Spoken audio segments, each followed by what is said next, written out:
season's not even to July, but it's already heating up. Logano goes around. You're seeing Joey say, I'm not going to take this anymore, especially from Kevin Harvick. It's probably not his fault, you know. His wife wears a fire suit and the family tells him what to do. After Joey's soundbite of the year, Happy's looking to keep his first place fire suit, while the other 42 try to kick the king off his throne at a track that's fast, furious. Cars are spinning all over. Wide open. The favorites just might be the Gibbs gang. With 6 W's in the last 9 races, Team G looks to put the field in their rear views. Bush staying on the hammer. Hamlin's got the charge up high. And lay claim to P1. Plenty of big names still haven't done their victory dance this season or beyond. In Detroit, substance wins over style, and that substance is found in the tank. Vettel's out of gas. Junior, his kingdom for a thimble full of fuel. Is anyone breaking through today? 400 Motor City miles are straight ahead with the answers. NASCAR Race Day, built by the Home Depot, is next on Speed. The Michigan International Speedway sits on 1,400 acres of land in a place known as the Irish Hills. But not even the luck of the half-Irish was with Casey Kane at Pocono. After last weekend, there was bent sheet metal and bent tempers among teammates and rivals on the racetrack, and fire, passion from the drivers. After all the dust settled, it was Denny Hamlin who sent a message all the way to the West Coast that he is a championship contender despite a post-race brush with the wall. But lurking in the shadows is his teammate Kyle Busch and points leader Kevin Harvick. But today the question is, can Denny Hamlin get win number 5 after 400 miles of 4-wide racing? Every fan lives for race day, and today we are in the shadows of Detroit, the Motor City, where manufacturers' bragging rights are on the line, and America's love affair with the automobile is alive and well. This is race number 15 of the 2010 season. We do not know who will win or how they will do it, but we do know we have some of the best fans in the world right here in the Irish Hills of Michigan. Hello, everyone, and welcome to NASCAR Race Day, built by the Home Depot. You know, in this group, it's Kyle Petty who wears the fire suit. But Kenny Wallace, he is gone today, so to fill this chair, we have a special treat today. No matter what frame of reference you use, the name Darrell Waltrip is synonymous with NASCAR. A 3-time champion and voice on the Fox Race broadcast, there's no more recognizable face in NASCAR than old DW. When I think about the success I had, I think about it in a number of different ways. First of all, the timing was perfect. The sport was just coming out of that factory support era. You had to make it on, you know, nobody had the big bucks. We were all considered to be independent. Some were better than others. Darrell Waltrip, the new kid in town. With his first Grand National win coming only 2 weeks ago, the future looks bright for this 28-year-old youngster. The timing was right. I was young, my competition was old, 10 years older, some more, so I was a little younger than they were, and so that gave me a little bit of an advantage. I found out early on I could compete. Oh, Petty has got to leave it. There comes Walter down below him, and Petty split up high. Donnie Allison trying to move past Petty into second place. They're coming to the finish line. It is Darrell Waltrip winning the Revel 500. Petty is second. The Gatorade thing came along with Diagard, and then the junior thing came along where I could drive for the greatest car owner in NASCAR at the time. Waltrip drove on to take the checkered flag almost a full lap ahead of Bobby Allison and the rest of the pack. I thrived on letting the other guy beat himself. I thrived on doing what Dale did. I would sit on your back bumper, but I wouldn't hit you. I'd sit on your back bumper and make you wonder if I was going to hit you. And every now and then I'd hit somebody just so I'd say, he will hit you. But I always just kind of sit there and just get guys looking in the mirror. If you're looking back, you're losing time. And I always tried to save a little something for the finish. Had a good kick. I learned that from running track in high school. Right at the line, they were exactly even. Waltrip with a half a car length advantage now, and may have him as they come off a 2. Watch that 17 go up the backstretch. Fellas, he has the horsepower. I didn't care if they mentioned my name until there was 100 to go. And then I wanted people to say, where'd he come from? I took a lot of pleasure in holding back, saving a little something, and then getting them right at the end, because it seemed like that really ticked them off. Ladies and gentlemen, let's have a warm race day welcome for old DW, Darrell Waltrip. Yeah. Welcome aboard, DW. I am not worthy. I am. I love it. Aren't the fans up here great? Oh, man, this is the greatest. I thought our trackside crowds were crazy. This is the biggest crowd I've ever seen. Welcome. Good morning. Welcome to race day. And DW, we can say the same thing to you. Welcome to race day, old buddy. It's so exciting to be here, man. I've been watching this show on Speed for years and always wondered, what would it be like to get up that early and go do a TV show? So thank you for being here this morning. Thank you for letting me be a part of the show. I'm looking forward to it. So today, DW, you got to wear the fire suit in our family. I'll do it. I don't mind at all. I like fire suits. You know what, Darrell? We are in Michigan, race fans. We're in Michigan where sometimes having the fastest car is not enough. Last year, Darrell, we had Greg Biffle going to win this race. Runs out of gas. It's all about gas, and Mark Martin wins the race. You know, Kenny, I think there are two elements to a race at Michigan. First off, crew chiefs really struggle with, do I take on fuel or do I give up track position? Those are the two things that I think crew chiefs really struggle with, particularly late. Do I come in and top off and get that extra gas, or do I stay out for my track position? But with the green-white checkers and all that we got going on in this sport today, you better have a little extra fuel in the tank. Or as I say, the new term, green-white wrecker. It turns out that way most of the time. Now, a lot of race fans will remember a couple years back, Dale Earnhardt Jr.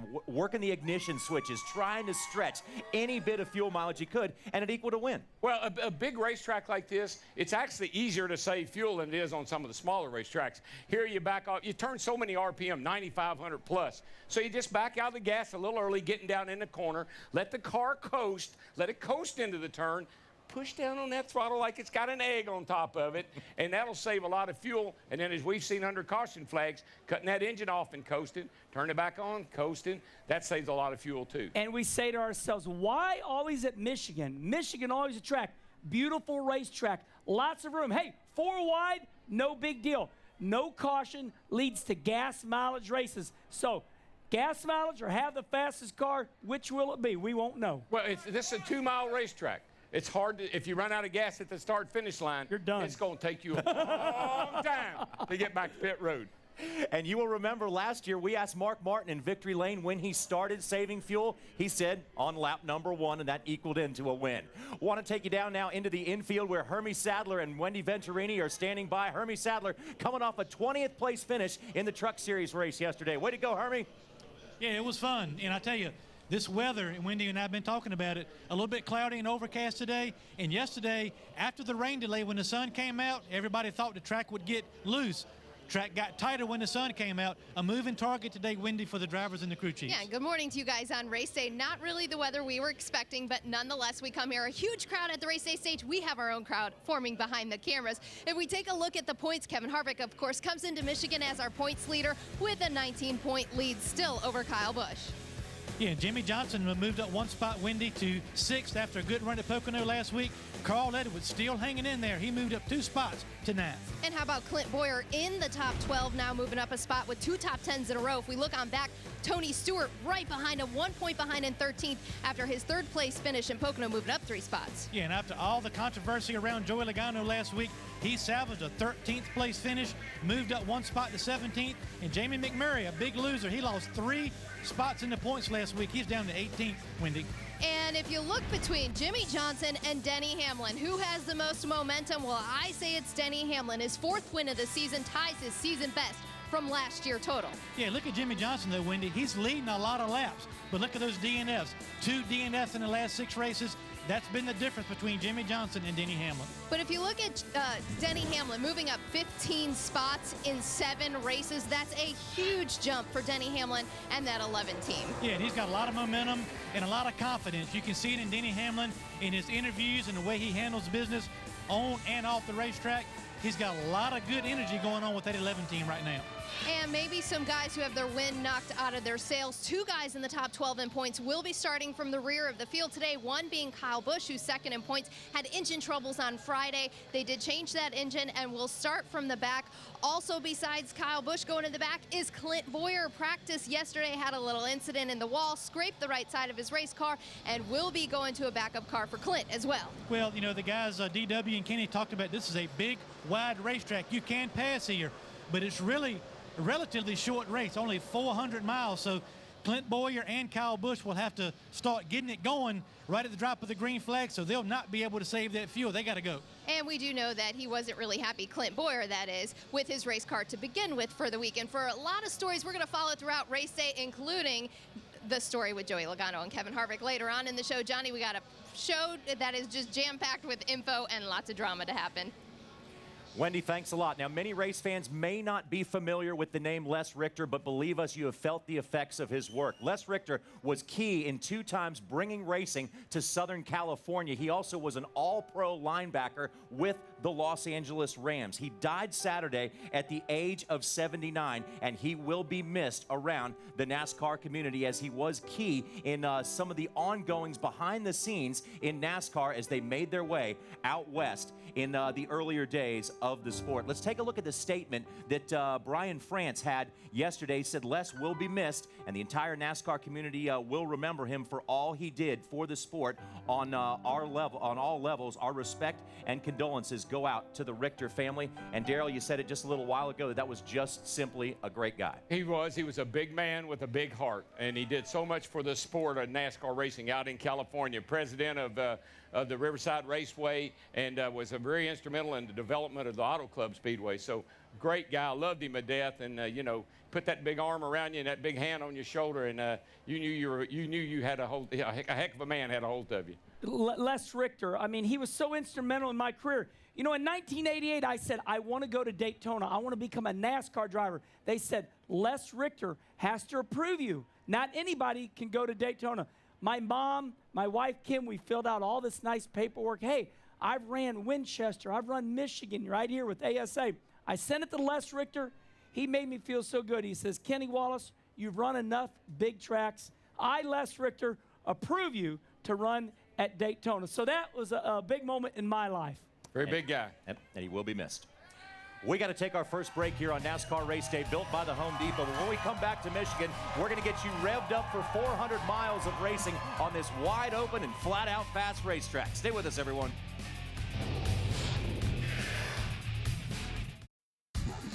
NASCAR Race Day is built by the Home Depot. More saving, more doing. That's the power of the Home Depot. Brought to you in part by the General Automobile Insurance Services. For the best car insurance rates in town, call 1-800-GENERAL now. And by the AARP Auto and Home Insurance Program from the Hartford. Well, it was the water cooler talk among NASCAR fans all across the country this week. The scrape up on the track between the 29 car driven by Kevin Harvick and the 20 driven by young Joey Logano. And then the scrape on pit road afterwards where everybody got involved. And perhaps it was Joey Logano's dad that got most notoriety after that pit road incident. Let's now go down to Hermie Sadler, who is standing by with one guy who has some pieces to pick up. Well, you're right. Greg Zipadelli, crew chief for Joey Logano, and we got to go back to last week one more time and talk about the incident on the racetrack and afterwards, because not only are you the crew chief, but you're also involved in a mentoring process with a driver, trying to bring him, he's a young kid out here competing with a lot of veteran drivers. So tell me about how the last week has been after Pocono and what your outlook is headed to this weekend. I mean, Joey's a young guy, but very mature for his age. Has handled, I think, the last year and a half of Sprint Cup very well, media, sponsors, things of that nature. So, really proud of him for that. Proud of him for his passion last week. I mean, that was, to me, I think it was on the borderline of a racing deal to two guys not giving each other room and respect that they probably need to. It doesn't affect them. It affects us. It affects the race team. It affects the 350, 400 people back at the shop on both parts of whoever's, the two race teams are that are fighting. And that's the frustrating part is, we ran good all weekend and we salvaged something decent out of it, but wasn't anywhere near what what we felt like we had worked for. So, you know, it was a week of a lot of unnecessary talks, you know what I mean? But that's all part of it, you know. Fortunately, I've had a lot of experience in the past with some of those weeks. So, you know, we put it behind us. You know, we still have a legitimate shot at making this chase, and that's what our goals are. We need to race hard. We've run good the last 3-4 weeks, probably even longer than that. We haven't had quite the finishes. Dover, you know, top 5. Felt like Pocono last week, top 5, and didn't close the deal. So hopefully here at Michigan we had a good car, good practice, and hopefully we can you know, keep ourselves in the top 10 all day and put all that behind us. And how easy is that? I mean, Joey had a good night last night, won his 3rd race in a row at Kentucky. Can winning that nationwide race last night and kind of the momentum that brings with it, can that be of any benefit to him today? I think so. I mean, I think every week he gets in one of these cars, his confidence, his experience, it grows. It's you know, it's little steps. I see huge differences from the beginning of the year to now. I mean, we unloaded. He knows what he was looking for here. So we were able to give him little changes. He fielded them. Our car went faster. It lived longer. It did everything he wanted to. You know, some racetracks like last week at Pocono, we struggled with that a little bit. But with the help of our teammates and all the things we had and sat down and talked, come Sunday, he did all the things he needed to do to make that car better, make it live, and the results showed in it as far as our runs throughout the day. You know, so. You know, proud of him. Still got a long way to go. That's the exciting part. Is I don't think we're anywhere near to you know, what this team's potential is. Well, what he's talking about, a little bit of experience. Remember, several years ago, the old Tony Stewart, Greg Zipadelli went a long way towards helping him mold him and keep those issues from affecting performance on the racetrack. So he's doing that now with Joey Logano. And these guys, if you talk to the guys on the team, it's pretty much unanimous. They like the fire that Joey Logano showed last week. He wants to get it done on the racetrack today, guys. Hermie, thanks a lot. Now, we can say firsthand it's hard to keep former drivers focused on TV shows and things like that. But what about keeping your driver focused in a situation like that? How much did you guys rely on your crew chiefs over the years to keep you calm down and focused? A lot. I mean, he's the guy that's in your ear, you know, the spotter some too. And that's what I wonder about with Joey and Kevin there going down in the 3rd turn at Pocono. With the problems they've had, Joey and Kevin, you would think that spotter would say, dude, you know who's on your inside, don't you? You might want to give him a little extra room. See, that's lessons that a young driver has to learn. But here's the thing, it's going to affect both of them. Joey can't get in the chase if he's going to be fighting with Kevin all the time. And Kevin isn't going to be able to win a championship if he's picking fights with people on the racetrack all the time. So they got to have a coming together of the minds. You don't want it to end up like it did with Carl and Brad Keselowski at Atlanta. You don't want it to turn into that kind of thing. So they need to get their differences resolved ASAP. You know, I really appreciate Joey Logano. Young kid, 20 years old, sweetheart, great race car driver. I appreciate his father's passion towards Joey's career. But race fans, this is a big boys sport. This is the big boys. This is not baseball, Little League baseball. This is what has turned the sport upside down this week. This is embarrassing for Joey. You have to let Joey grow up and do this on his own. I appreciate his father's passion, but he went too far. That is the water cooler talk this week. Okay, so take Tom Logano out of the equation there. What would that have been? Awesome. A regular. It would have been a Jeff Burton and Kyle Busch at Charlotte. Yeah. You know, one driver up, and we see drivers in each other's face all the time. Here's something about drivers, if you ever notice. They never hit each other. They do a lot of pointing. They do a lot of trash talking. But at the end of the day, you never saw anybody take a punch. And so it's just venting. And the problem with Tom Logano, what if he was just a PR guy? Or what if he was just a friend that was in that fight? But Tom Logano was upset with Joey, not so much with Kevin, I don't think. Joey Logano needed to stand up for him. See, he had to stand up and fight at some point. It just happened to be at Pocono Sunday. Tom was trying to push his kid into a fight. Probably didn't go over too good with everybody else, especially those people watching. And we do not think that we have heard the last of this, but later on race day, we will hear from a lot of the drivers that are going to be involved in this race today. There is the car that will be driven by Kevin Harvick, your points leader, and we also have last week's winner, Denny Hamlin, coming by to talk to us. Although he's got 3 drivers in the top 10, Jack's pack has fallen flat in the win column so far. We we'll show you Roush's 2010 struggles before we hit a track where they've had plenty of success. Around the Turn, NASCAR Race Day, built by the Home Depot.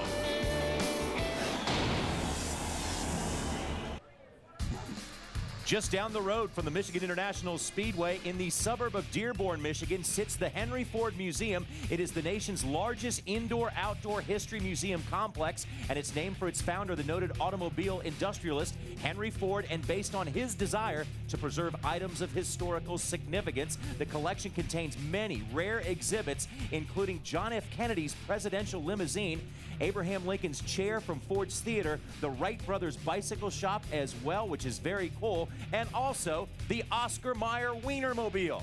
How many times do you get to say Wienermobile on national TV? This is very cool. I love it. What was really cool for Roush Fenway Racing was the last time they won at Michigan, but it's kind of hard to believe that as dominant as they've been, you have to go back to August 17th, 2008 to find their last win when Carl Edwards flipped out after winning at Michigan. And for Ford Racing, that is the flagship team, and they are looking to bounce back to glory here at Michigan.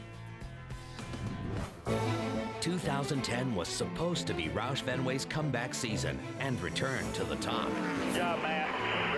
Great job, guys. After 11 wins and placing 3 cars in the chase in 2008, Roush had just 3 last season while placing 1 less driver in the chase, neither finishing higher than 7th.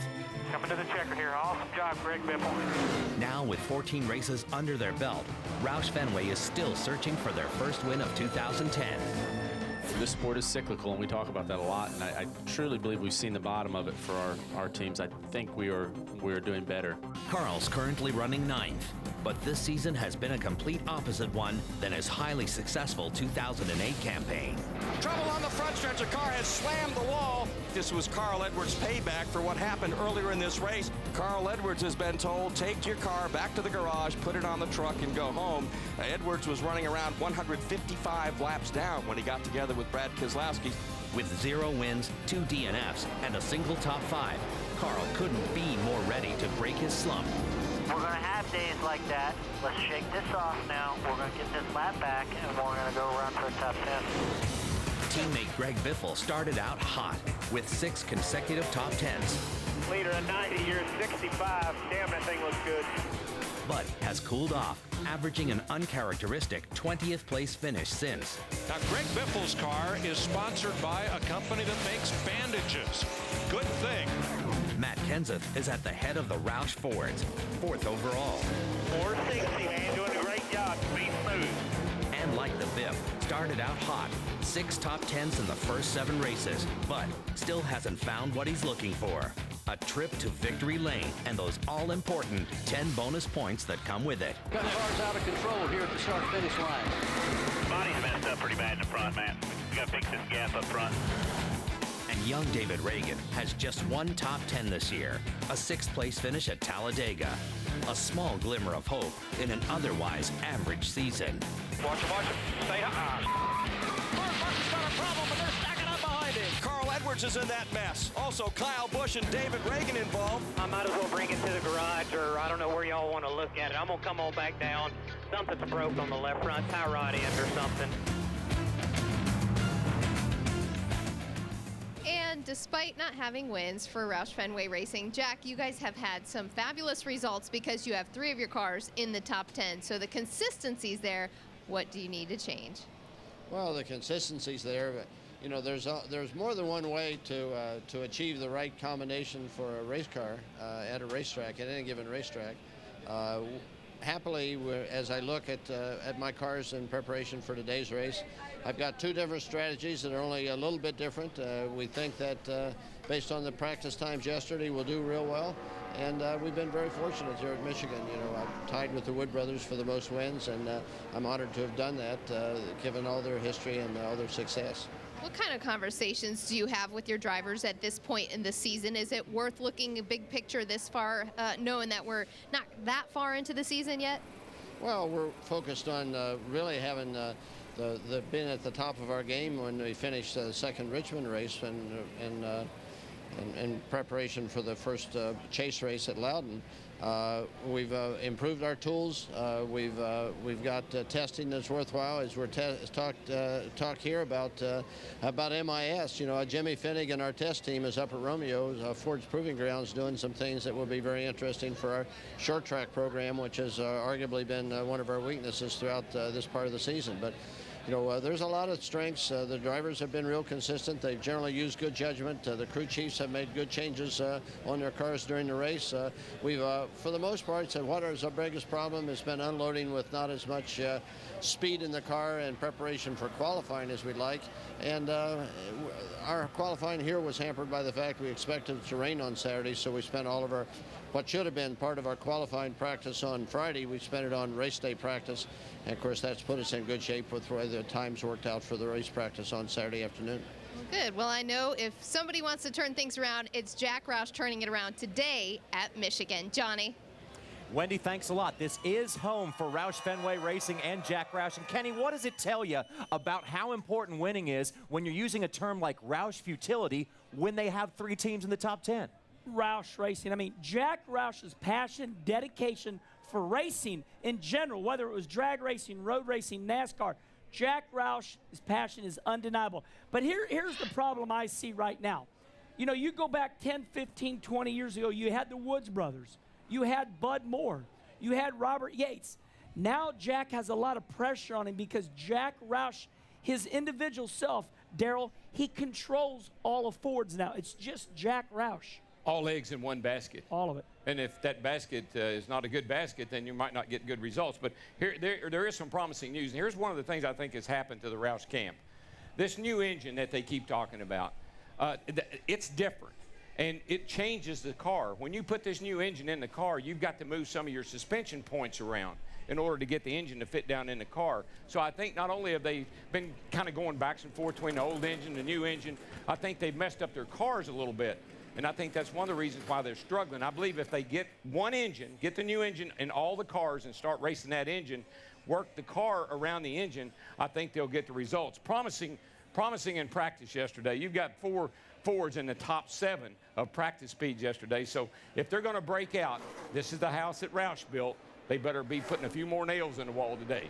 And one thing that's awesome about Jack Roush, he can check one thing off of his list. He has great race car drivers. They only have one thing to worry about, is that race car. They don't have to look and go, well, do we got the right drivers? They have winning and championship race car drivers. They'll get it figured out. And Carl ran second last night over at Kentucky. Yep. And that was a great run for the Nationwide team. They've been struggling there a lot. Not so much with cars, more with drivers over there. So Jack Roush is tied with Wood Brothers Racing for the most victories on this racetrack, and they could beat that record today. And do not forget that tomorrow night you can get your NASCAR fix with NASCAR Race Hub. Get the latest NASCAR news and information and hear straight from the drivers and crew chiefs when they stop by the garage. Now Tuesday night, Mike Helton, president of NASCAR, will stop by the hub. Be sure to tune in all week long. Welcome back, everyone, to NASCAR Race Day, built by the Home Depot. This past week, NASCAR handed down the second biggest penalty ever to Front Row Motorsports and the number 38 car. Here's the result of illegal bleeder valves on the back of the race car that were discovered by NASCAR during the rain delay at Pocono. The 38 team was docked 150 driver and owner points. Crew Chief Stephen Lane, $100,000 fine, suspension for 12 races. Other members of the team were suspended as well, and they are on Dean Wormer's double secret probation until December 31st. So that was a very tough fine and penalty handed down to that team. But what exactly is a bleeder valve? Well, Booty Barker explains. I know you're not going to believe this, but it was on our schedule this week to talk about air bleeder valves. It just happened that way. So what is a bleeder valve? Well, before we get too in-depth into the subject, let me first explain that it's strictly against the rules to use any kind of air bleeder valve. It's in the NASCAR rule book, and everybody on the garage knows it. Now that we've established that, let's get to the fun stuff.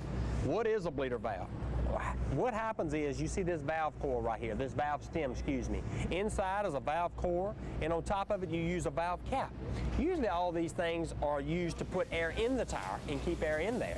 Now, What do we racers do? Well, some other racers, of course, not I.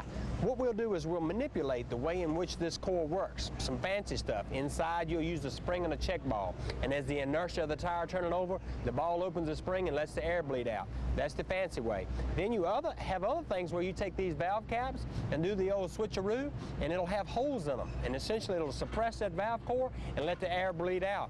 Or you can get somewhat fancy as well and clock this valve core, and it'll open an orifice for you. Any of the three ways will do the job, but all of them are illegal.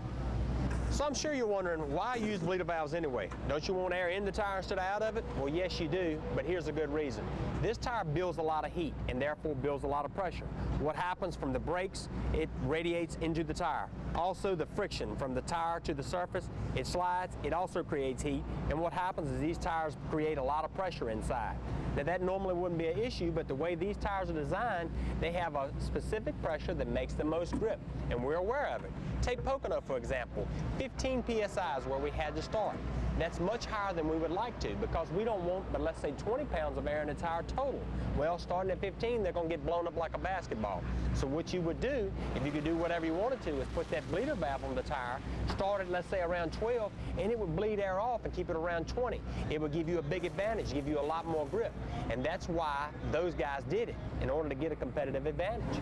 I don't blame a brother for trying to seek a competitive advantage. You know I do as well. But sometimes NASCAR is going to catch you because they want to keep it playing field legal.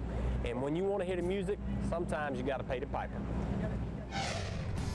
Very well put, Booty. Now, there was a positive outcome of this, not for the 38 team, but for the 7 team of Robbie Gordon. Even though Front Row Motorsports is appealing this penalty, they still lose the 150 points. And what that did, Darrell, was that bumped them out of the top 35 in a guaranteed starting spot. JR, there's 3 reasons why you want to watch the points at this time of the year. First of all, who's leading the points? Second of all, who's in the top 12 in points? And third of all, who's in the top 35 in points? So when the Front Row Motorsports car got kicked back because of the 150-point penalty, Robbie Gordon sitting at home. Didn't make the race last week at Pocono. All of a sudden, he's locked in. So bad news for the Front Row guys, good news for Robbie Gordon. I think everyone cheats. You need to pick where you're going to cheat. That team picked the wrong one. Unfortunately, took them outside the top 35. Congratulations to Robbie Gordon. He was on the outside looking in. Robbie Gordon, 35th in the points. It's not cheating, it's survival, right? Enterprise. I think everybody tries to cheat, but most of the time they get caught. I know some people that used to cheat. Is that about as subtle a subliminal you won a message lot of as you can races. get there? Hey, let's go to Hermie Sadler, who's standing by with the beneficiary of this whole thing. Hermie? Beneficiary of what? Did Kenny Wallace just say he knew some people that used to cheat? Yeah, used to cheat. Oh, I got you. Yeah, thanks, Champ, for clearing that up. We've got Robbie Gordon here. Robbie, first of all, back to last week. You were not there, but had Ted Musgrave there attempting to qualify your car. That didn't work out. But the good news is you didn't lose points like some other teams did, so you'd like you guys back in for this week, but you didn't need it. Qualified 20th this week. Yeah, we didn't need it. You know, Ted was actually, if you look at the lap tracker, he was like 22nd going into turn 3 and just got sideways. And once you do that at Pocono, you know, not only does it wreck the lap you're on, but it wrecks the next lap too. So it was pretty much done at that point, which is a disappointment. But I thought he did a good job. I mean, he, like I said, he did run it hard. He did get it sideways. That happens to the best of us. But as far as this weekend, you know, qualified 20th, car's pretty good. And obviously it's a struggle for all the teams, but especially you, a single-car team, trying to find that funding, the sponsorship, the partners to move forward. What's the outlook for you guys for the next couple of weeks and through the rest of the season? What are your plans? Well, we have sponsors in place for a few of the races, and then we've got this new deal that we started with SpeedFactory.tv, and that'll give everybody a little bit more insight of what goes on the race team and kind of give more exposure to the race team and help us build that program. Well, unfortunately, you know, when you're outside the top 35, it affects a lot of things, not just qualifying, but you can spend your whole weekend getting ready for the race if you're locked in. So Robbie took advantage of that this weekend, a good qualifying run. He'll try to turn that into a good finish this weekend. Johnny? Hermie, thanks a lot. Good news for Robbie Gordon, bad news for the number 38 and Travis Quapple. And another thing, DW, that's a small organization. $100,000 fine still goes a pretty long way. Yeah, but the reason you would do the bleeder valve thing is it makes your car more consistent. Problem you have is you hear guys all the time, I can't drive the car on low air pressure. Then you hear the guys complain about my tires are building up too much. I can't drive the car on the high air pressure. You can set those bleeder valves to keep it at absolute, the perfect pressure all the way through a run. That is a huge advantage. And if you don't get a rain delay, your tires don't go flat, and chances are you might not get caught. At least that's what we learned from what we've learned about the bleeder valves all week long. Got to take a quick break, but when we come back, one of the hottest drivers on the circuit is driver number 11. The FedEx car is delivering right now, and we got Denny Hamlin coming by to talk to us. Strike another one for the Gibbs boys. Denny's win in Pennsylvania was his 4th of the season and 6th in the last 9 races for JGR. We're keeping it real in Pocono to show you how Hamlin won up the rest of the field. Straight ahead, NASCAR Race Day, built by the Home Depot.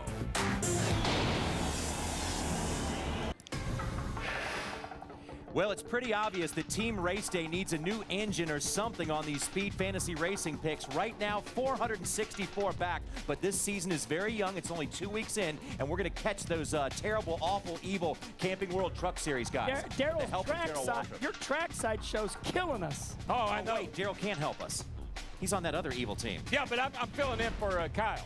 Okay, here's the picks this weekend, and these guys are going to do a great job for us. We got Kurt Busch, Juan Pablo Montoya, and Casey Mears out of the C Group. These guys are going to do a great job for us, and Kurt Busch is going to get us a win, and we're going to catch the terrible, awful, evil trackside and Camping World people. I think Kurt's the man today. I really do. I think that Dodge is going to win today.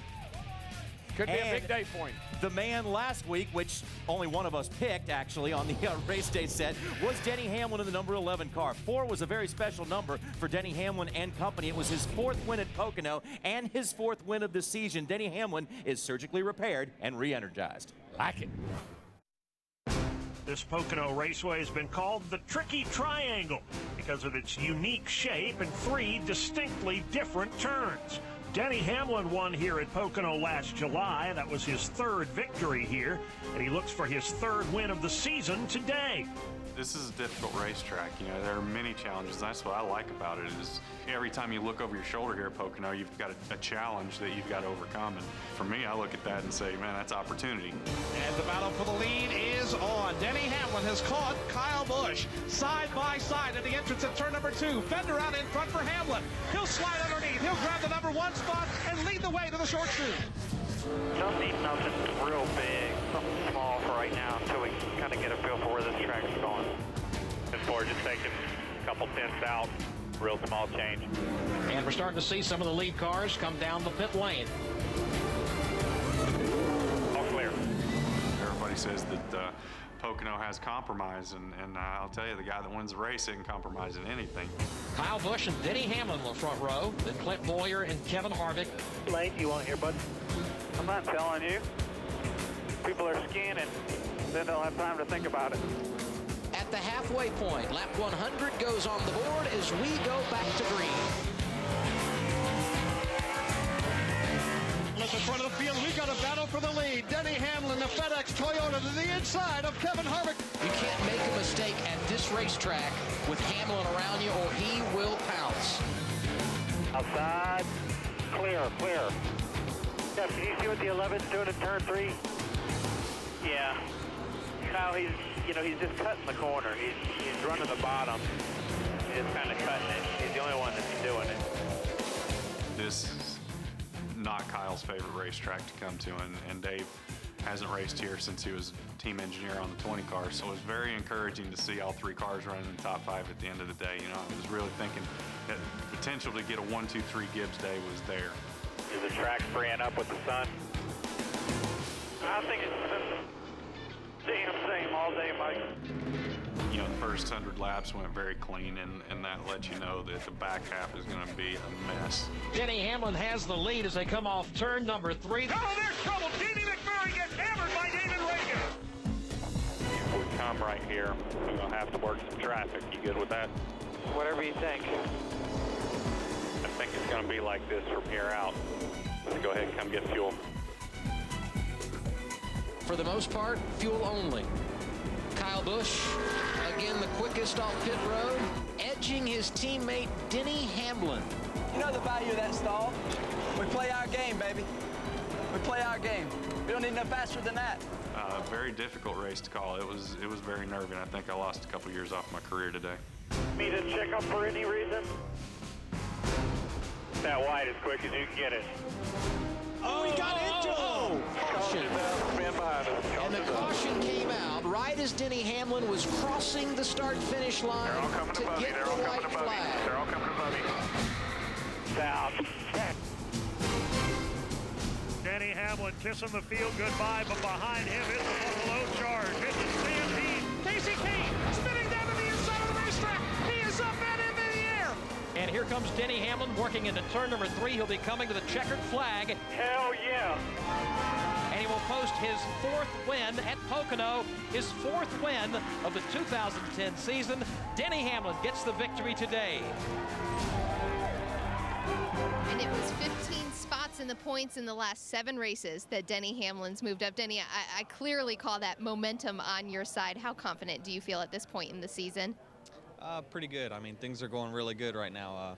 I mean, you're not going to win every other week for long, and especially in this sport. And, you know, we just got to keep doing the things that got us to this point and that are winning races for us right now. So we got to stay within the box with us right now until we find something new. But right now, it just seems like everything's kind of clicking.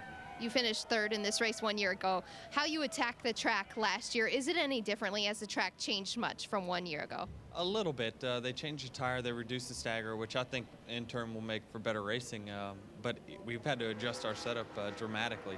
We're a lot different than what we were last year. All 3 Gibbs teams were quite a bit off, we felt like, in practice. So, you know, we had to fight for it. If we're going to be competitive today, it's not because we just showed up and our car was fast on Friday. It seemed like last year everybody talked about Jimmy Johnson. Now everyone's talking about Denny Hamlin, because even days when you have a subpar car, Denny, you're taking it and having good finishes. Why is that so important? Well, I mean, you know, one step for us was finishing 4th at Dover, and, you know, very close to 2nd at Dover. That's a track where we were 2 laps down last year in the chase and finished about 20-something. So we're on those bad days, and we still felt like we had a car that was off at Dover, to then turn it into a top 5 day. It just shows that our versatility going to different racetracks. All right, well, good luck to you. Denny Hamlin moved up to 3rd in the points. That's his highest points position in 2010. Johnny? Wendy, thanks a lot. You know, there seems to always be turning points in drivers' careers. And Darrell, there was a certain turning point in Denny Hamlin's career that happened at Pocono. Yeah, you know, he told me last year when his grandmother passed away that he had to win that race for his grandmother. He was just felt driven to do it. And he found out late in that race that he had another gear. He wanted that win so badly that he actually stepped it up a notch. He did personally, and he won the race. And from that point on, he said, I realized I got more in the tank. I got more to give. And that was a big turning point for him and that team. But also, Kenny, don't forget, Mike Ford might be the magic to his Pocono setup, because he ran awfully well there with Bill Elliott when he was working for Ray Everham. You know, and one thing I'm really excited about, I'm just kind of, oh, goody. Good teams, they really peak, like a good basketball team, a good baseball team, 162 games in baseball. I'm looking forward to Denny Hamlin challenging Jimmy Johnson for the championship. Nobody has been able to do it, and I'm hoping Denny Hamlin can do it this year. Well, he is showing he has the power right now to get that done, and he now leads this league with 4 wins this season. So right now, the number 11 car is the one to keep an eye on. So just how do you get around this massive racetrack with all kinds of room to run? We'll give you a track preview and show you some of the lines around this place when we come back to race day.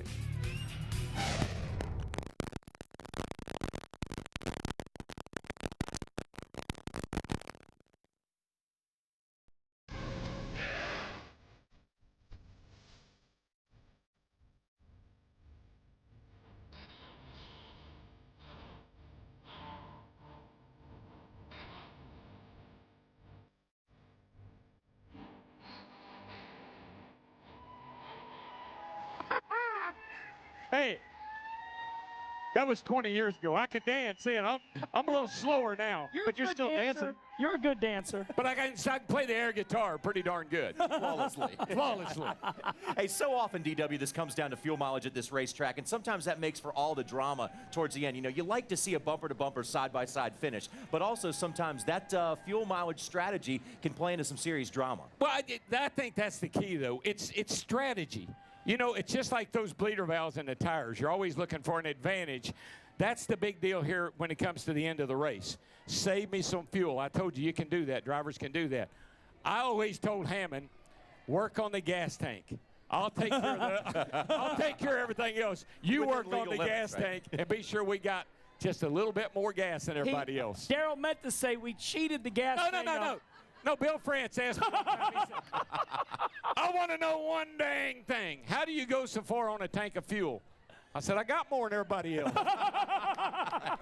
Yes. All right, let's jump up in the race car with driver number 39, Ryan Newman, and take a lap around this place and show that it might be wide open, it might be flat and smooth, but still you're doing a lot of work behind the wheel of the race car. Yeah, down the front straightaway. Here we go into turn 1. I'm going to let you all listen to the throttle.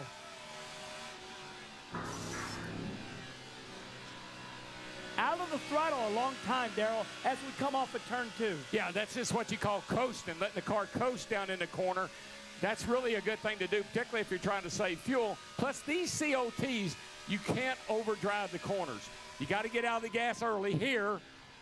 Let the car coast. Car takes a set here, back in the throttle, and wide open off the corner. That's how you drive a COT. And one thing about Michigan, if you run high, then you get great straightaway speed. The lower you run, the harder it works the motor, more gas mileage. Daryl, you were telling me about this earlier. I was fascinated by watching Ryan Newman drive his car. Folks, I want you to look. First of all, look at his eyes. They never blink. He's every muscle in his body is locked up right now. He's tense. He's focused. People always say race drivers aren't athletes. Let me tell you, this guy's going to sit here in this position doing what he's doing for 3.5 to 4 hours.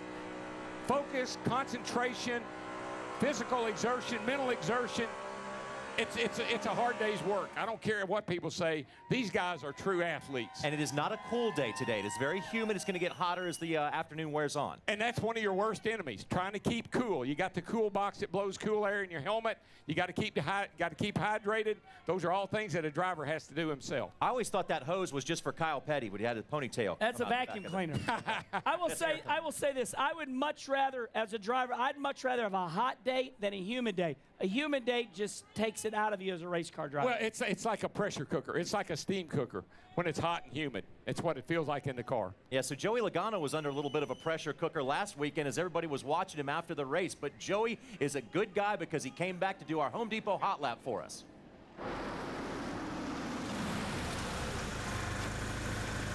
Hey, I'm Joey Logano with your Home Depot Hot Lap. This week we're at Michigan.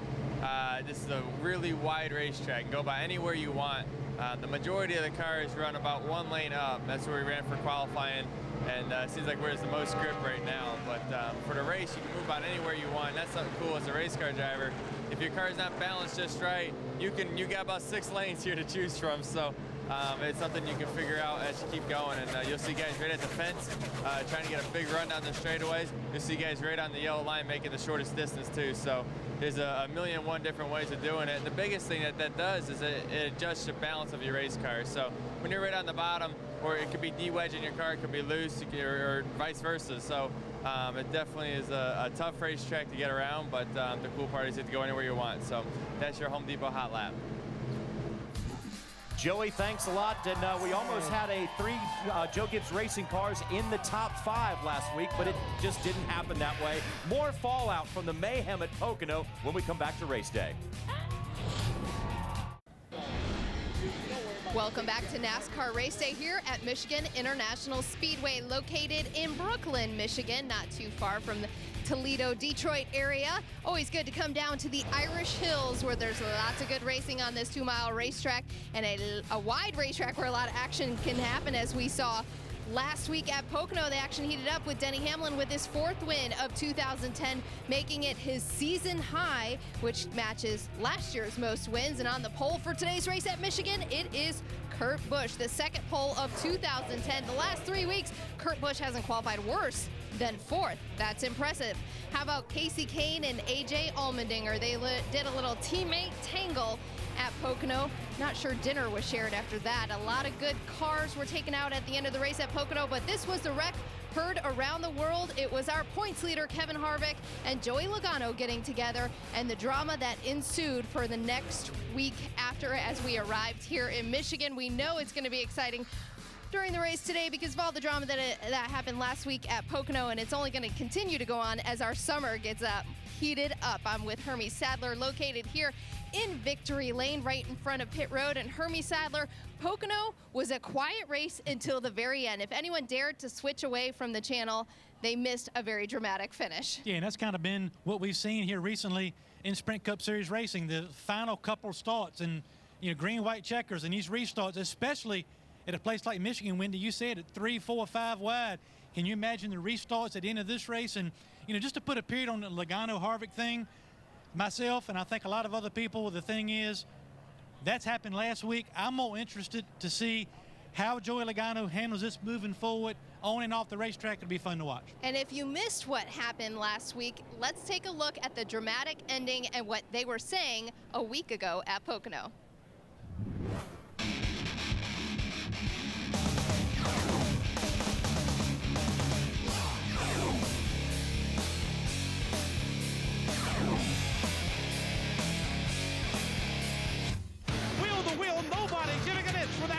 Side by side between Kevin Harvick and Joey Logano as Denny Hamlin exits off turn number 3, looking, now Logano goes around. Harvick gets into him. Logano trying to save it, an amazing save. Logano still trying to save the car, and now it goes around off of turn number 3.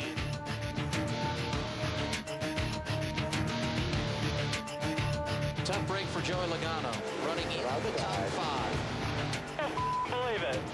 He let off the gas. I heard him let off the gas. Drives it into the turn. Spins me the out. Yeah, I got in there and we just wound up getting together. Just 2 cars going in the same space at one time. He let me go in the middle of the straightaway and decided to dump me in the next turn. I don't know what his deal is with me, but it's probably not his fault. His wife wears a fire suit and the family tells him what to do, so it's probably not his fault. It is what it is. It's just ridiculous that I don't know what I've ever done to piss him off, but he's apparently stupid. One car almost in the grass. Casey Kane spinning down to the inside of the racetrack. He is up and in the air. Greg Biffle's involved. Truex, Newman, Ambrose, Mark Martin, they all wad him up. Casey Kane back on all 4 tires. They're still crashing. Jeff Gordon and Paul Menard get a piece as the field wads up on the long punch straightaway. Caution's out. Caution's out. I had tires there, two tires on the right side, and I had a big run on AJ in the 77. As I come across the track, he just starts left, and I'm like in the grass at that point. So there's I couldn't turn back against it. Once somebody shoots to the left like that and blocks you, but it's part of it. I don't know, teammates, we gotta work on that a little bit maybe. You guys gonna have a good conversation this week about it? I don't talk to AJ hardly ever. I doubt I'm going to talk to him about this. And that was last week at Pocono. We arrive here in Michigan. Time has passed, so what did the drivers think about what's going on now in the sport?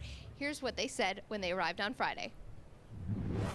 Last week, it is what it is. I said how I feel about it, and I'm moving on from it. It is what it is. Right now we're trying to make the chase, and that's our main priority.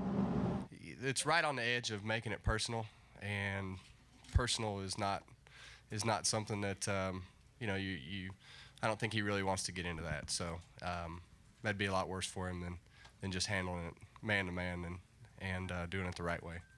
I don't take nothing back. This is what I'm a man of my word. I said what I had to, and that's it. It's the last lap of the race. I don't care for battling for the win, battling for 10th, battling for 20th.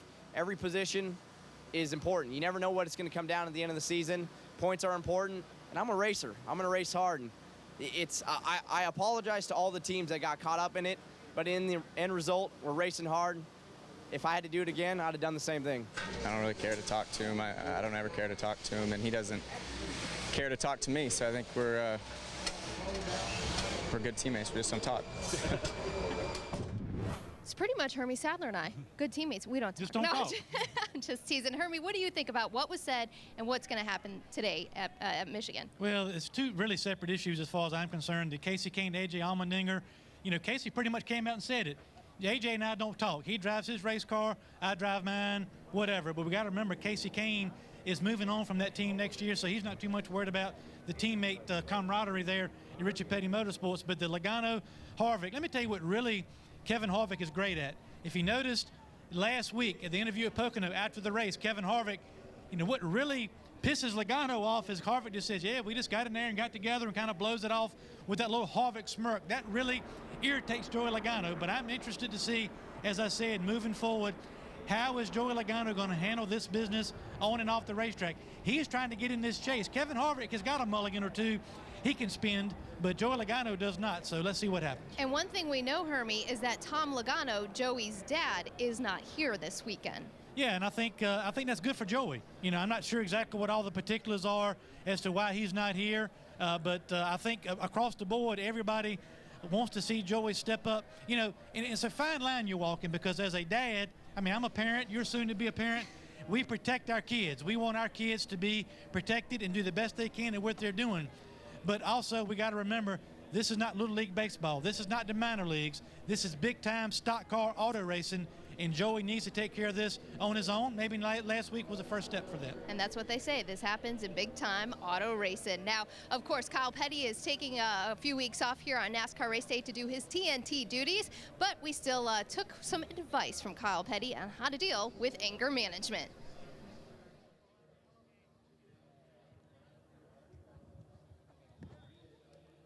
Thank you.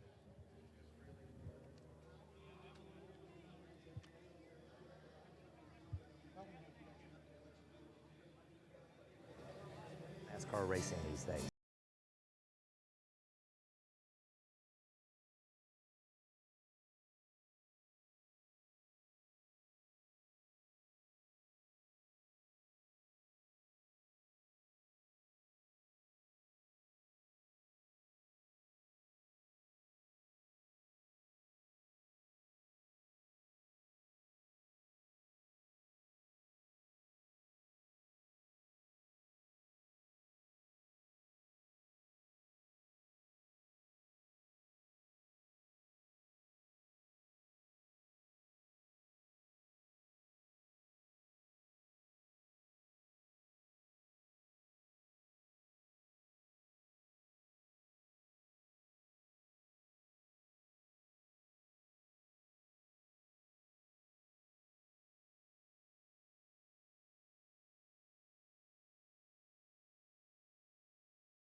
In a quiet, calm, orderly fashion. Now, on a serious note, I think what Joey Logano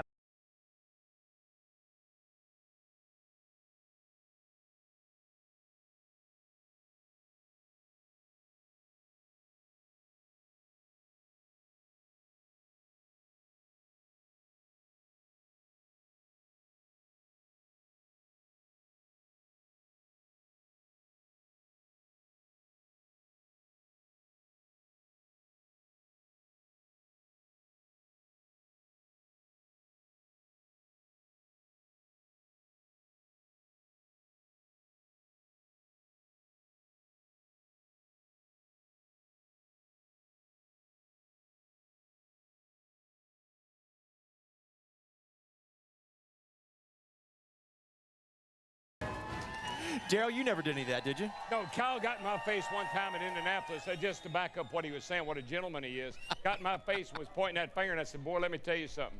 You need to get on away from around here. I had to take that from your old man. I don't have to take it from you. Hey, so we go to Pocono and the Jerry Springer Show breaks out. Do we see it here? I think so. I mean, look, there are rivalries all over the place. We got car owner rivalries, you know, Penske and Ganassi, Gibbs and Hendrick. We got teammates fighting with teammates. This is what NASCAR had in mind when they said, have at it, boys! Controversy. I mean, you look at Casey Kane and A.J. Allmendinger, teammates, and they're like, yeah, we're teammates. We don't even talk. But, I mean, it's pretty incredible what we have seen this year, where it's always teammates. It's not like this team against this team. You look at Juan Pablo, Jamie McMurray, Denny Hamlin, Kyle Busch, Jimmy Johnson, Jeff Gordon. The hits just keep on coming. It's a performance business. You got to perform. With performance comes pressure. There's pressure on these guys every week to go out here and win the race. When you're not winning, you're going to get at it. It irritates you. You get angry. People make you mad. You take it out on the people. You might want to look in the mirror. Hey, one last comment I have. You know, I started running the Nationwide Series and Cup in like 1989. And when I raced Dale Earnhardt said this, just don't block me. And A.J. Allmendinger said, I'm going to block you. I'll block you at Pocono. I'll block you again. I learned, just don't block me, because the next time you go to block Casey Kane, he's probably going to pile drive you. Just saying. We shall could happen today. Who knows? Here at Michigan. We got to take another quick break, but when we come back, we'll have Camping World Truck Series highlights for you. It was a whale of a finish here on a hell of a good weekend for racing. Stay around, everybody. The beautiful Irish Hills are an area of land located near Detroit. Its name comes from the Irish immigrants who settled here from 1830 to 1850. It is renowned throughout the state for the beautiful scenery, especially in the summertime, with its many rolling hills and gorgeous lakes. It's also home to the Michigan International Speedway, which hosts NASCAR races and hosts close to 300,000 fans a year during racing seasons of June, July, and August. Now let's take a look at the results from the Nationwide Series race, which happened in Kentucky last night. And actually, that's the old castle, the old amusement park off in the distance here. Joey Logano, for the third time at this racetrack, run from the pole. Never in the history of the Nationwide Series has one driver won 3 in a row from the pole at the same racetrack. He's going to set a lot of records. I mean, he's 20 years old. Got a great 25 years ahead of him. Yeah, he'll be 20, right?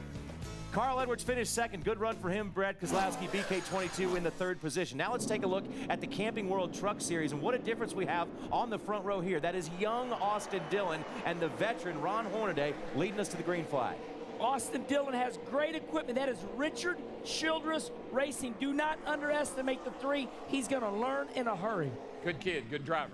That is the 48 truck being driven by none other than Hermie Sadler, who finished 20th. And I should have said earlier that Kenny Wallace finished 22nd in the Nationwide Series race. Hey, we have race car drivers on this show. That's why we have a 3-time champion, too, right as here. well. So good job by Hermie Sadler to finish 20th. He can still drive. Yeah, he pulled in to do a pit report. That was bad. That was good. Hey, this race had a whale of a finish as Eric Almirola held off a charging Kyle Busch and Todd Bodine as well. And that particular truck that Eric is driving right there has won more Truck Series races than any one truck.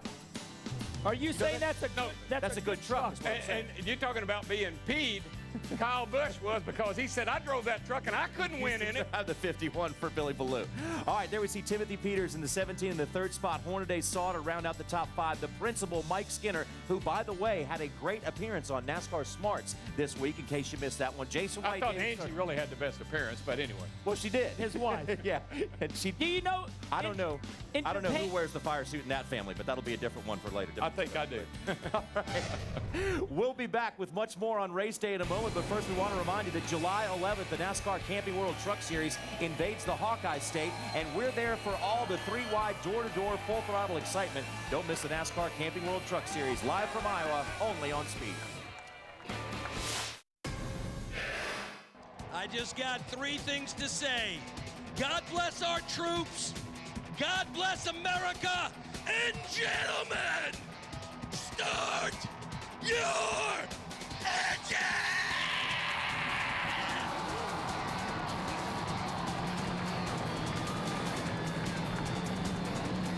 Gentlemen, start your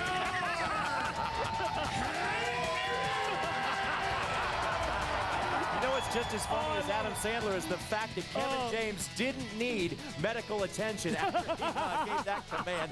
Let's now go to Hermie Sadler, who's standing by with our Grand Marshals. Hermie. Good job, boys. Got both the Grand Marshals right here on race day. Kevin James, Adam Sandler. You guys got a movie coming out. Got a sneak peek at it last night, Grown Ups. How do y'all do all that stuff and keep a straight face is the big question I've got, first of all. You grew up with a crazy brother. You know what it's like. You have fun. But when your parents are around, you gotta play it cool. That's what the director's our parent. Well, June 25th is the opening.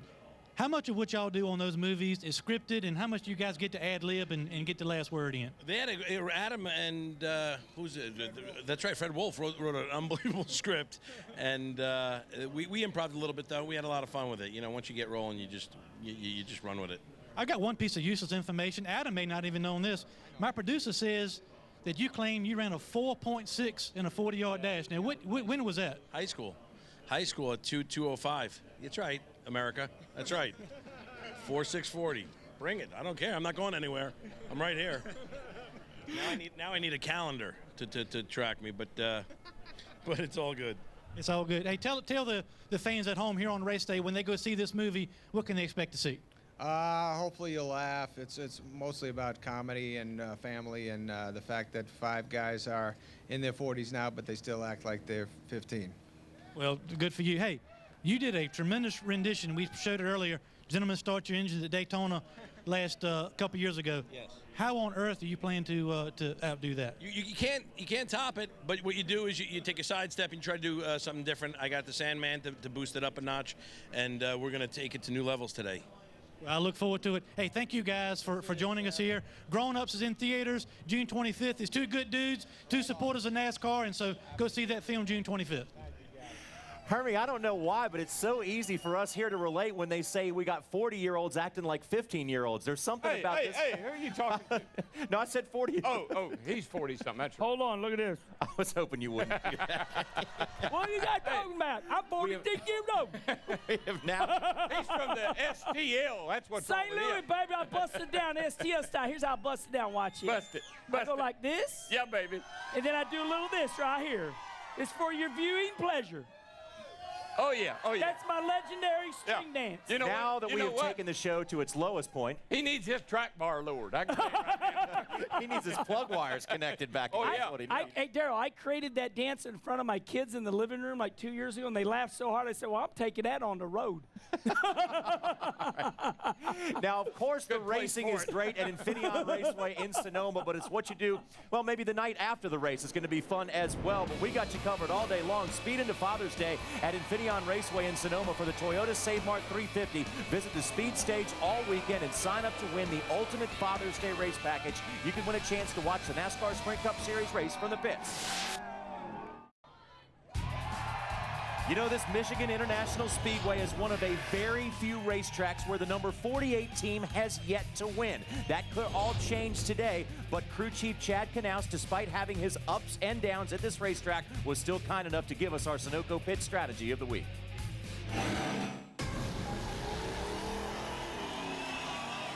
Well, to start off, I'm definitely not the guy that you want to try to call your race strategy here this weekend, since I ran out of gas both races last year while we were leading. But unfortunately, I'm the guy for the job this weekend, and here's what you got to pay attention to. You have to realize that fuel mileage here and fuel strategy is extremely, extremely important. This racetrack is very wide, has a lot of options for a driver, so there's not a lot of cautions involved. So you have to be watching your fuel windows come the end of the race. You can go roughly 42, maybe 44 laps on a Sunoco fuel run, but a lot of these guys come the end of the race will really back off the pace to try to make it to the end of the event. You're going to see some creative things happening here in Michigan because it always comes down to that at the end of the race. Tires do make a difference, so if you do get a late race caution, you will see a lot of guys hit pit road to give up that track position because you can pick up quite a bit of speed on new fresh tires. It's going to be a neat one, guys, and who knows what's going to happen at the end of this race. Chad, thanks a lot. And one thing that could happen is a victory by Jimmy Johnson. After the checkered flag is waved, be sure to check out NASCAR Victory Lane, fueled by Sunoco, and catch all of the race highlights and raw emotions straight from Victory Lane. Also, go to speedtv.com, keyword Sunoco, to enter for your chance to win an autographed flag signed by the winner of today's race. And when we come back to NASCAR Race Day, built by the Home Depot, we will have 2 of the drivers leading the way for Dodge today as they try to charge into Victory Lane here in the backyard of the Motor City, Detroit. Stick around, everybody. Next week, what's better with wine than cheese? Racing, of course. And the boys will hit the vineyards of NoCal for the first road race of the season. Who's first to the finish? Live from Sonoma, NASCAR Race Day, built by the Home Depot.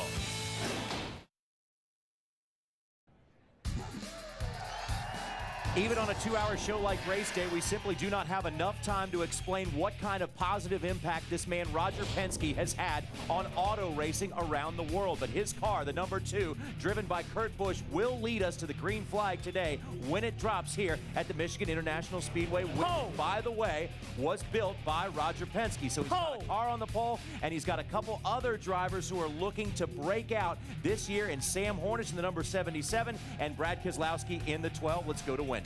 Thank you, Johnny. It's been a busy weekend for Brad Keselowski. Raced last night at Kentucky, finished 3rd. A good finish, Brad. And now here we are for the Cup race. We know you like this place at Michigan. It's your home track, so to speak. You've won here in Nationwide before. How do you think today is going to work out for you in the 12 car? Well, you know, I'm optimistic for sure. Felt like we were really good first practice when we unloaded and just kind of missed qualifying a little bit. So, you know, we're just going to have to recover from that, get ourselves some track position, and we actually put some of Kurt's setup stuff in today to try it out, see if we can't get up there a little closer to the front like he is. So he's been running great. Got to congratulate him and his team. So we'll keep working on it, see if we can't get our Penske Dodge Charger up to the front when it counts at the end. So what is the plan of attack once the green flag falls and you do have to gain some of that track position? Well, you're just going to have to run hard. You know, you're going to have to find holes. You're going to have to find – the great part about Michigan is there's so many lanes. So if your car is good, you can find a place to pass. All right, you're from Rochester Hills, Michigan. This is your home track. We had some camera crews follow you around this week. They got to go to your hometown. How cool was it to have them? You've come so far because Brad and I have known each other since we were little kids. It was a lot of fun. You know, I think there's a segment where I'm with my uncle, and those that know my uncle know how hilarious that is. So I can't wait to see it myself. All right, well, you can see it tomorrow night on Speed, 10:30 p.m., The Sounds of NASCAR with Brad Keselowski, where they go back to Rochester Hills, Michigan. Be sure to tune in tomorrow night. Hermie? Yeah, thanks, Wendy. And I've got the 3rd member of Team Penske, Sam Hornish, and Wendy's talking about this being somewhat of a home game for Brad Keselowski, but not too far from your home in Ohio as well. Yeah, about 45 minutes away from where I grew up, so it's always nice to come back. We get a lot of friends and family, a lot of fans out here, so always enjoy coming back to Michigan. Well, tell us about last week. First of all, it had to be good to get out front, get that 77 out front, lead some laps, and know that you guys are close to getting where you need to be to start finishing some of these runs off. Yeah, I mean, we were really happy with the car throughout most of the race on last Sunday, and just took advantage of some knowing that we got a little bit better fuel mileage than some other guys to try to get us up towards the front. And when we went back to green racing with, I think, 30 laps to go, I mean, we were good to go to the end, and unfortunately we got 3 more cautions throughout that. But I was really happy with the call that Travis made to get us up there. The Mobile 1 Dodge was handling well. We just didn't need to get everything packed back up 3 times. And a good time to keep this momentum going. You had a top 5 here last fall. Can you improve on that today? Well, I think so. We had a really good car yesterday in practice. I feel like we can move around, run a lot of different places, which is always key here because so many people run different lines that you can get stuck behind people. They can move up to try to block you, and I think that the car's been pretty good all weekend. So hopefully it'll be the same today. Always feels good to come back to a place you've had success. He hopes to improve on that top 5 from last fall today. Johnny? Hermie, thanks a lot. Now, when you look at us being in the shadow of Detroit, the Motor City, a lot of people have a different opinion on this subject these days. And I would like to hear what you guys have to think about the manufacturer's bragging rights. Some people will tell you it doesn't matter that much anymore, but we had Jeff Burton on the Race Hub earlier this week, and he said, don't let people tell you that because it matters. Listen, JR, if the executives of Chevrolet, Ford, Dodge, or Toyota, if they're sitting at home in Detroit or wherever watching races on television, they have an investment. They're spending money, and they want to know when they come here to this race, how come we're not winning races? So they have a vested interest in this sport. They always have had, they always will have. It's still, in my opinion, if it wins on Sunday, it's got a whole lot better chance of selling on Monday, I can tell you that. One thing I'd like to see the sport get back to, when I was coming up, you seen old Bill Elliott, Austin Bill from Dawsonville, but more so it was a Ford. A Thunderbird. And the crowd would, Ford, they would roar. And then all of a sudden, it was like, DW, you're in a Chevrolet. We got to get the sport back to where the brand name is prominent. And I'm going to tease you a little bit. I think NASCAR is going to be back there pretty soon, so stay tuned. You might be hearing something pretty soon. Yeah, I think there's going to be some rule changes. I think when you see the new Nationwide car next month at Daytona, take a close look at that car because that's really, in my mind, a prototype of what these cars are going to look like next year, what the Cup cars are going to look like next year. There's going to be a nose change. We got to get rid of that ugly splitter sticking out there the way it does and cutting people's tires down. That's the first thing they got to do. When they fix that, then I think they'll round up the nose a little bit, and they will give a Mustang will look like a Mustang, a Chevrolet will look like a Chevrolet, and we'll be back to the way it used to be. Yeah, and don't think NASCAR didn't hear the fans when they said they thought that COT car was taking away the brand identity a little bit because they were all so similar. Yeah, well, the spoiler, I mean, that was a great change. It made the car, it changed the total appearance of the car, and now we balance out the nose, get a little bit better looking nose on the car, and we'll be kind of back to the way it used to be. Once again, NASCAR went to the official NASCAR fan club members, and one thing that they heard, NASCAR went, what do you got to say, fans? The fans said, we want to see a Ford be a Ford. We want to see a Chevy be a Chevy, a Dodge be a Dodge, and the fans will roar and bring the automakers back to where they used to be, because right now, I can't tell what's what, Darrell. Yeah, well, you know, in the past, I've kind of criticized NASCAR for just making changes to be making changes. But the changes they've made this year, the double file restarts, that's been a huge improvement in competition. The spoiler, that's helped the race cars on the racetrack. The wave around rule, as controversial as it may be, keeps a lot of guys on the lead lap. So NASCAR, for the first time, in my opinion, are making rule changes that are really having an effect on what we see on television and at the racetrack. Those are the kind of changes I want to see them continue to make. I think they're listing all the right people now, and they're heading that direction. And there is a very good chance that we see a couple attempts at a green-white checker finish here at Michigan. You think? I think so. It's going to be a wild one because it's going to have fuel mileage into it as well and four-wide racing. And if you want your share of $1 million, $1 million, be sure to check out the U.S. Legends $1 Million event July 14th through 17th at the Charlotte Motor Speedway. All you got to do is check out uslegendcars.com. NASCAR Race Day is built by the Home Depot. More saving, more doing. That's the power of the Home Depot. And brought to you in part by Tornadoes. Bold is how we roll. The Henry Ford Museum began as Ford's personal collection of historic objects, which he began collecting as far back as 1906. Today, the 12-acre site is primarily a collection of auto machinery and pop culture items, cars, locomotives, aircraft, and other items as well. And Henry Ford said of his museum, he just wants to make sure we have a way of preserving at least part of our history and tradition. And last week was not really a good bit of history when it comes to our Sunoco performance picks here on Race Day, because there was somebody that was leading, came out of Pocono, P4. I don't know who that is, but it wasn't very good. Now, Darrell Waltrip, you get the honor, since you're sitting in Kyle's seat, to pick for him, and there's a lot of pressure on that. I got you back, buddy. I got you back. Thank you. I think it's going to be the Busch Clash. Okay. You got one on the pole, you got one in the hole. Between the two of them, I think one of them might win, but I'm going to take Kurt, and I'll tell you why. Steve Addington, smart crew chief. They got the chemistry. They won it. They won the Coke 600. They won the All-Star race. That team is on it right now. I like Kurt Busch. How about you, Wendy? What's your pick? Well, normally this pick would be pretty obvious if it were 2009, but in 2010, Jimmy Johnson has not been a surefire pick, but it's who I'm going with today at Michigan. I think he has a very fast race car. He was 0.2 faster in happy hour than any other race car, and possibly could get a win now that we've gone back to the spoiler. That's been the big controversy. Is Jimmy Johnson and Chad Knaus imploding? No, I don't think so, and they're going to win. Kenny? I think it's funny how everybody overlooks a winner. Ladies and gentlemen, car number 18 of Kyle Busch will win this race today. Why? Oh, they say no. Hold on, race fans. They don't like a winner, but Kyle Busch will win. And since I'm in the middle of the pack now here, hey, JR, you're next. You're behind me. Hey, well, Kenny Wallace always puts the hat on. He's a handsome man, ain't he? Yeah, and when Kenny Wallace puts on one of his goofy hats, he always wins. So I feel the way I can leapfrog Kenny Wallace is by putting on a hat. Not that this one's goofy, because it's from Joe Gibbs Racing, the 20 car, but I'm not going to pick Joey. I think Joey's going to run well. But the obvious pick is number 11 car, Denny Hamlin. He's on a roll. He gets win number 5 today. And thank goodness there's somebody left for me to throw it to, Hermie. I'm glad I saw you, JR, because there's nothing I can say or do to be more foolish than you with that hat on. Congratulations, you win. But hey, here's my pick, Carl Edwards. It's time for these Roush Fenway guys to turn it around. And I also found a Carl Edwards fan here on pit road. What's your name? Where you from? Craig Arms, Richmond, Michigan. And why do you think Carl Edwards will win this race today? Because we all want to see him do a backflip.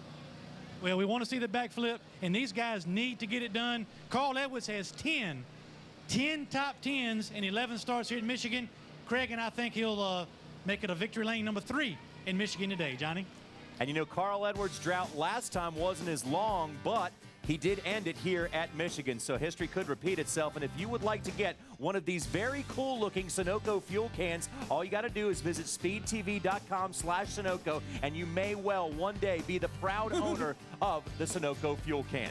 And if you want a little extra gas like Darren Waltrip always had here at Michigan, maybe you can put it in your Sunoco fuel can. Somebody is going to end up in the new victory lane today, and we will be there with them. We'll come back to race day in just a moment. Did you get it full? No, we just got 2 cans in it. This is race number 15 of the 2010 season. We do not know who will win or how they will do it, but we do know we have some of the best fans in the world right here in the Irish Hills of Michigan.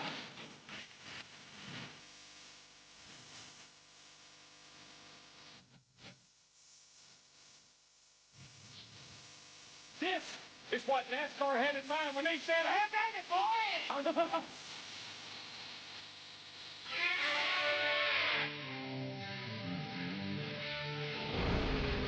NASCAR since 1969. The Michigan International Speedway sits in the shadow of Detroit, the Motor City. And so far this weekend, the first prize has been claimed by the driver of a Dodge, the number 2 Dodge of Roger Penske's team and driver Kurt Busch. He will start first when the green flag drops in just a matter of minutes. But there is still plenty of fallout coming after Denny Hamlin's win and post-race scrub with the wall in Pocono. It was Hamlin raising his arms in victory lane for the 4th time this year, but it was all the water cooler talk afterwards was about some of the other drivers on the track.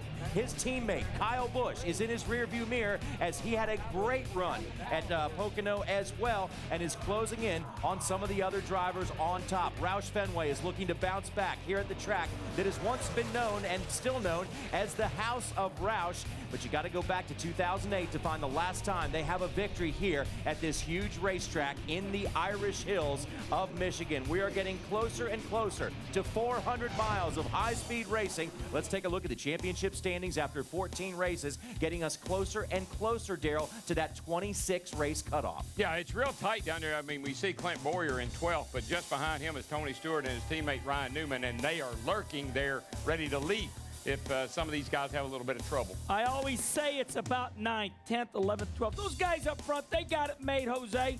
They're looking good. This is what I'm really interested in. Got it. Look at Tony Stewart and Ryan Newman making a charge. Yeah, but you know what? Even if you look at Dale Jr. right there, he said 97 points back, 87 points back. That's not unsurmountable. So he's not out of it yet. So Tony Stewart finds himself 1 point out of the top 12, and he moved up 3 positions in points. Let's jump aboard the car driven by Smoke and see how he gets around here. Well, listen to that old engine. Her old tongue's hanging out. It's coming out the tailpipe over there and patting him on the shoulder saying, dude, back off. And Daryl, he likes the bottom. He's all the way down to the yellow line. Well, I think there's a couple of things to watch here today, and one of them is this the day he turns his season around? Does he get back on the winning streak, get into the middle of the summer? We know this guy, he likes it when it's hot and slick. So this is the day to start. Early in the show, we seen his teammate Ryan Newman run all the way at the top. Tony Stewart loves the bottom. He's what we call a bottom dweller. Bottom feeder. That too. Yeah. Well on the bottom. Well on that a while. Yeah, so now when you look at the racetrack, it looks from our eyes, from the outside looking in, it looks like you got a ton of room, that it's wide open. Is there a spot where it gets narrow? Well, there's really no sweet spot. If there is, it's around the bottom. That's the place. It's the shortest distance. But you know what? Drivers always talk about this track has multiple grooves. You can do this, you can do that. That's the worst thing you can give a driver is options. I like it better when you got one place to go and that's where you got to run. We'll see today, though. It'll make exciting racing. High line, you get a lot of speed on the straightaway. Low line, you get through the corner quicker. You come together, that usually creates a little bit of an issue. I have to agree with you, Darryl. Richmond, Virginia is one of my best tracks. And I said, why you run good there? I said, there's a yellow line around the bottom. Follow it. It's the key to success. But I will say one thing about Michigan. If there is a tough spot, it's coming off at turn 2. I see a lot of guys get in the wall, not wanting to let out of the gas. Watch turn 2 today. So this could be a breakout race for Tony Stewart and company just outside of the top 12. Let's go to Wendy, who is standing by with somebody who is key to that operation's success. I sure am, and that has to do with Bobby Hutchins here at Stewart Haas Racing. Now, the thing that we like to bring you on NASCAR Race Day, other than getting you ready for the race here at Michigan, we like to tell you what's going on in the garage, what's being said among the team members. That's why we wanted to bring in Bobby, because Bobby, you're part of these NASCAR meetings.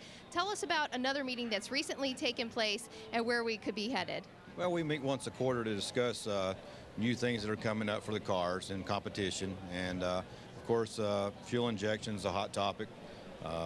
Fuels is a hot topic. Going green is a hot topic. So we kind of run through those things from a competition standpoint and a cost standpoint.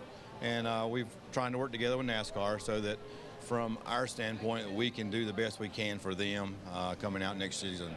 All right, now we were just watching Tony Stewart, his great run going into Michigan, the momentum. How important is that for both Ryan Newman and Tony Stewart to keep that going into today? I think it's really important. They're both just sitting outside the chase, and it's not time to panic by any means. And we feel both cars are running really well right now, and they have for the last couple of weeks. So Tony's momentum last week, I hope, will carry into this week. I think Ryan's had a lot of momentum for the last month. So we need two good finishes here today, move up a couple spots in the points, and hopefully maybe we can get a win out of it. All right, thanks, Bobby, for joining us. Good luck to Stewart Haas Racing today. And I do want to add, in addition to what Bobby was saying, a lot of the crew members and team representatives have talked to me about this fuel injection. Now, originally, we were going to go full fuel injection in 2011 was the talk. However, those talks have kind of slowed down, Hermie. Now we're talking about, because we brought the spoiler back and did away with the wing, it took some time away from NASCAR. Now they're going to focus on the second half of 2011 and going possible fuel injection then at the second half of the season. They haven't been given any parameters on the teams, so nothing has been tested yet on the fuel injection. Hermie? Well, you know, Wendy, what the cool thing is about all this is that NASCAR is listening to the teams. They're listening to the engineers, the engine builders, the fabricators, listening to the guys that are bringing the race cars to the racetrack each and every week, and at least getting their input as to what's the best way to move the sport forward. We've talked about fuel injection. We've talked about, you know, stuff with the engines. We talked about the front ends. We talked about, you know, are there going to be any tweaks to the chase moving forward? NASCAR is talking to the teams. But I want to go back to what Darrell Waltrip talked about earlier in the show. The NASCAR possibly going to do some work to the front ends of these Sprint Cup Series cars to match what you're going to see coming up in the Nationwide Series cars. To one of the things they want to do is get rid of this splitter. In theory, it's a good idea. It limits the travel and accomplishes a lot of things NASCAR wants to accomplish. But on the racetrack, it is a detriment to the crew chiefs as far as getting the cars to get grip and downforce on the racetrack. And you can see how it sticks out so much further outside the front of the car.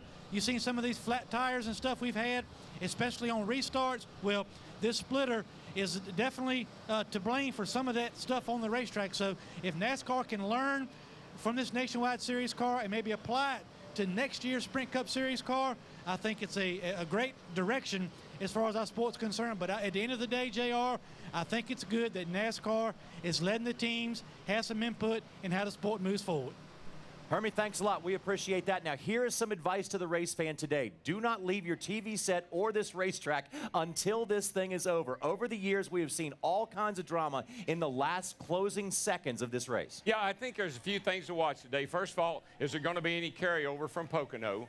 And if I'm a teammate, I'm going to tell my buddy, look, dude, you don't have to work for me, but please quit working against me. And the other thing is Jimmy Johnson going to get his first win here. He should have won them both last year. And then finally, is Smoke going to get it going today? That's the three things I'm going to be watching. But one of the biggest topics is, when did Dale Earnhardt Jr. win his last race? Where was it at, and how did he win it? It was at Michigan, and it was on gas mileage. Does Dale Earnhardt Jr. stun the nation? And does Junior Nation rise up on fuel mileage or speed? Sometimes DW said having the fastest car here is not the best thing. Oh, no, fast car burns a lot of fuel. It's the driver that's the smartest. This is a smart man's race. A lot of grooves, a lot of options on the racetrack, pit strategy, saving fuel, thinking about running the race backwards so you know where you're going to be when the day ends. What did Brian Vickers say a moment ago? And you're never safe, because Greg Biffle going down the back straightaway, oh, goody, I'm coming to the white flag. I'm out of gas. Looks in his mirror. Here comes 51-year-old Mark Martin. What's going on there, buddy? Mark Martin wins the race, running an easy second place. All right, so we are now moments away from the green flag here at the Michigan International Speedway. Want to thank Darrell Waltrip for coming by and joining us. Loved every minute of it. And also want to thank the folks at the Michigan Speedway here for doing a great job bringing the fans in here and making it a great event for anybody who comes to visit the Irish Hills area. Be sure to join us tonight in Victory Lane, fueled by Sunoco. We will have some very happy winner of a long 400-mile race here at Michigan. So long, everybody.